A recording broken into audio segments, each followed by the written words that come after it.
Posso. Posso definir o meu percurso de vida em 30 segundos. O meu percurso é muito simples, é um percurso de uma pessoa que foi dando resposta aos grupos de pessoas com quem trabalhava. Eu comecei a trabalhar no teatro não como dramaturgo, comecei a trabalhar no teatro como ator e depois foi preciso que alguém construísse outros textos para dizer outras coisas que nós queríamos dizer. Já foi muitos anos disto e, portanto, como foi há muitos anos, é natural que as coisas tenham feito o seu caminho, não é? Mas a minha história, na realidade, é essa. Em relação à educação, em relação ao ensino, a minha história é bastante mais complicada, porque foi muito mais conflituosa e porque durante alguns anos trabalhei, outros anos não trabalhei, e portanto essas coisas depois pagam-se, não é? Portanto eu continuo a dar aulas, normalmente, não é? Até, não sei, ao infinito, depois um bocadinho mais além. O que é para mim a poesia? E se a poesia pode ficar antiquada? Alguma poesia fica inevitavelmente antiquada.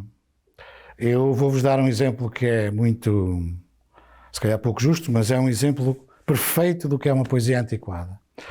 O Fernando da Mora tem um poema chamado Marketing, que é uma coisa feita nos anos 70, talvez não, anos 70, não sei, nos 72, 74. E é um poema onde se pegam em anúncios da televisão e se juntam os anúncios todos. Da televisão, da rádio, dos jornais, e se juntam os anúncios todos. Portanto, aquele tipo, sei lá, o Alma Lava Mais Branco, o Ajax não sei quê, o Cavaleiro não sei quantos, aquelas coisas. Juntava-se, ele fez um poema com isto tudo junto. E o poema é um poema giríssimo, mas ninguém sabe o que é aquilo. Não se percebe, portanto, perdeu completamente o contexto. Eu tenho muitas dúvidas que esse seja um caminho, mas na realidade o que acontece a todos os poemas é que eles acabam por incluir uma parte da nossa vida, da vida das pessoas, da vida do poeta e da vida daqueles que o cercam. Nesse aspecto, os poemas podem envelhecer, mas o envelhecimento é uma coisa que ninguém sabe, a não ser o próprio poeta. E, portanto, nesse aspecto, não podem envelhecer.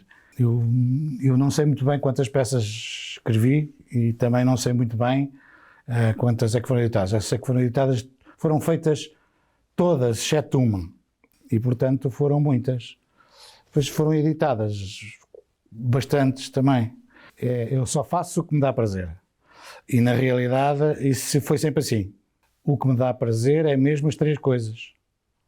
O que me dá prazer é contar histórias, o que me dá prazer muito é escrever para teatro e o que me dá muito prazer também é estar na escola. Portanto, são três coisas que eu gosto muito de fazer. Todas elas têm percursos diferentes, evidentemente, mas são tudo percursos que para mim são muito bons e equilibraram-se muito, porque nunca me cansei de uma coisa precisamente porque estava a fazer outra, não é? Quando me cansava de uma, passava para outra. Depois era a mesma coisa, não é? Ia fazendo assim, ia saltando de um lado para o outro. Isso é bom, digo-vos já, e isso dá saúde. Não sei se dá verdadeiramente saúde ao corpo, mas pelo menos à cabeça dá saúde. Faz bem às pessoas fazerem esses saltos assim e não se recusarem a fazer nada dessas coisas e pronto, é assim. O objeto é este.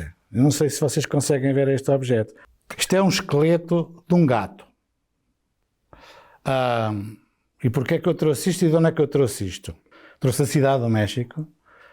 E trouxe porque, na realidade, é a relação que os mexicanos têm com a morte, que toda a gente tem uma ideia muito clara disso e cada vez mais, agora, sobretudo nos últimos anos, se tem criado uma ideia muito clara disso, que é de haver um mundo dos mortos, etc.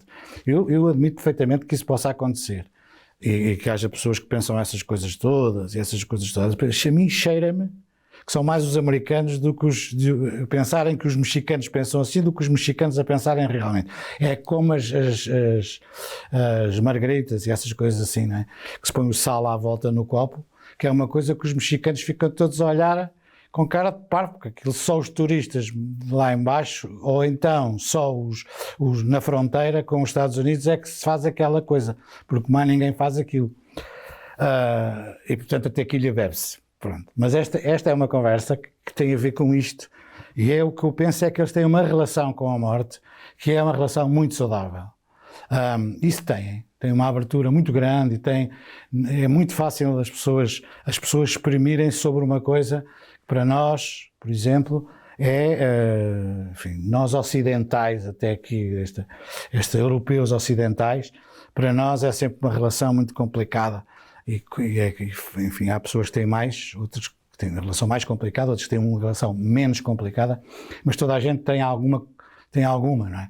Alguma relação. Vê-se, por exemplo, quando é agora o testamento vital e essas coisas, né? A doação de órgãos para a medicina e, portanto, e para a investigação, essas coisas todas têm números residuais em Portugal e têm noutros sítios por outras razões, mas na realidade que são sinal também dessa relação defeituosa que temos com a morte. E este gato faz-me lembrar, para além de eu gostar muito dele, porque ele é muito querido, faz-me lembrar muito isso, muito essa relação, não necessariamente a morte, mas muito esta relação de maior abertura que eles têm. Eu estou cheio de trabalho, mas isto é mesmo verdade, estou cheio de trabalho. Os futuros projetos, depende. Os futuros projetos, eu estou a trabalhar com o Teatro de Montemuro, acabei agora mesmo de trabalhar com o Teatro de Montemuro, estou a trabalhar com Sintra, com a Casa das Cenas em Sintra, estou a trabalhar com o Nariz e estou a trabalhar com o Leirena. Já não consigo trabalhar com mais ninguém. Não é? Isto já é muita coisa ao mesmo tempo. Não é bem ao mesmo tempo, mas é quase ao mesmo tempo. E, portanto, o que eu estou a fazer é isto, em relação à dramaturgia. O que estou a fazer em relação à escola é tentar, enfim, fazer o melhor possível e ajudar o mais possível para que aquilo funcione o melhor possível. E, portanto, agora, quer dizer, há de acabar as aulas e, portanto, essas que faço o processo normal, as coisas são normais. E em relação aos contos, nós temos iniciado vários projetos relacionados com os contos e eu acho que qualquer dia tenho que fazer uma pausa nesses contos, não é? Mas para já não vou fazer. Estou a trabalhar no Museu de Leiria e estou a trabalhar no Museu da Batalha. E também não consigo trabalhar em mais lado nenhum. Portanto, como vê, eu tenho alguma dificuldade em ter projetos, porque são muitos projetos. E, enfim, isso eu não consigo trabalhar em duas coisas ao mesmo tempo. Só consigo trabalhar numa coisa de cada vez. Sou muito pouco plástico nessas coisas. Portanto, como só consigo trabalhar numa coisa de cada vez, faço como faço em relação às outras coisas da minha vida, que é hoje trabalho nisto, depois amanhã trabalho naquilo, depois no outro dia trabalho naquele outro, e é a única maneira de me conseguir orientar para isso. Não se começa a misturar as coisas, esquece, não vale a pena. Qual é o género que eu gosto de contar histórias? Eu comecei a contar histórias porque acho e acredito sinceramente em duas coisas. A primeira é que os contadores de histórias são muito maltratados na Europa.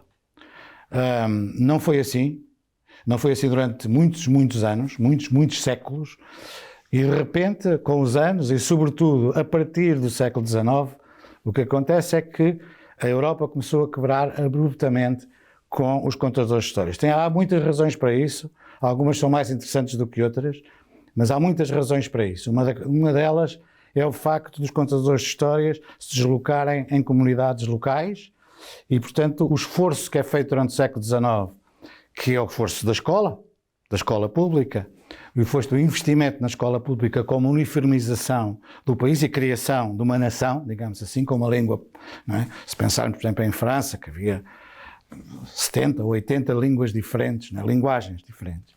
Ou em Portugal, em que também havia várias. Não é? Portugal nunca teve essas coisas assim tão marcadas, por acaso. Mas pronto, ou em Espanha, não é? Quando é preciso uniformizar, transformar o castelhano ou transformar o português, os contadores de histórias começam a perder esse campo de atuação.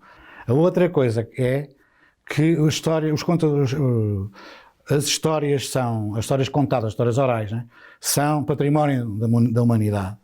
E são património da humanidade não por acaso, mas são património da humanidade porque elas encerram um riquíssimo saber fazer, um riquíssimo património popular que não se pode perder. E, portanto, o que eu faço é que conto histórias de vários sítios, não conto só histórias portuguesas, aliás, nem conto muito histórias portuguesas, conto histórias de vários sítios, de vários países, e isso também me permite que as pessoas, enfim, dizer às pessoas, não é? Dizer às pessoas é um bocado, não é bem dizer às pessoas, é mostrar e esperar que as pessoas percebam que de facto somos, na realidade, todos humanos e somos todos muito parecidos uns com os outros, não é? Independentemente do resto. Já temos as nossas construções culturais, evidentemente, que são específicas ou que são particulares, mas na realidade as nossas ânsias são as mesmas e dizemos gosto de ti ou não gosto de ti, ou dá-me isto, ou vai para ali, ou vai para lá, da mesma maneira, não é? Portanto, isso é muito engraçado. E temos os mesmos medos, não é?